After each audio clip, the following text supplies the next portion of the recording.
Isang dugo tayo nagsimula, magkakasama sa hirap at saya.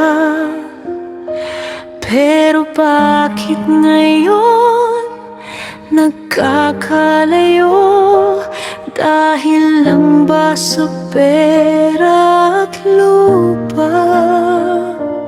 Dati sabay sa hapag kumakain, ngayon tahimik, may lihim na damdamin. Mga ngiti pilit, mga mata'y malamig, parang may pader sa gitna ng bawat isa't isa.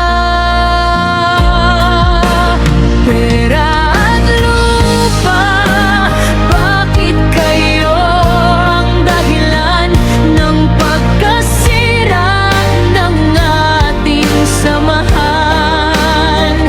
Pagmamataas ang hindi mapigilan, kaya pagmamahal ay tuluyang naiwan.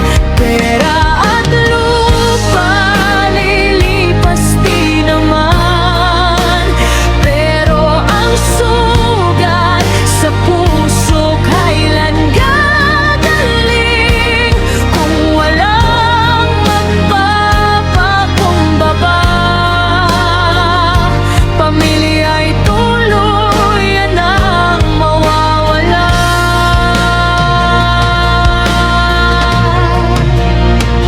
May mga salitan hindi na mabawi, mga galit na pilit kinikimkim sa sarili.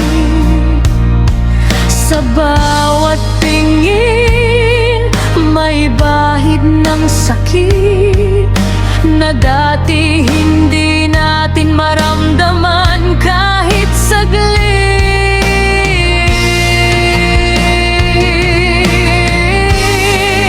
Hindi ba't mas mahalaga ang dugong nagdurugtong sa atin kung tayo rin ang maglalayo?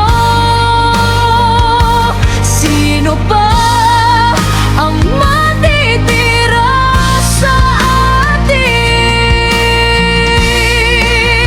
Pera at lupa hindi dapat manat kung kapalit ay pagkawatak-watak ng pamilya. Kung may isang magpapakumbaba, baka doon magsimula ang paghilom ng sugat nila. Sa huli, hindi yaman ang tunay na mahalaga, kundi ang pusong marunong magpatawad at magmahal.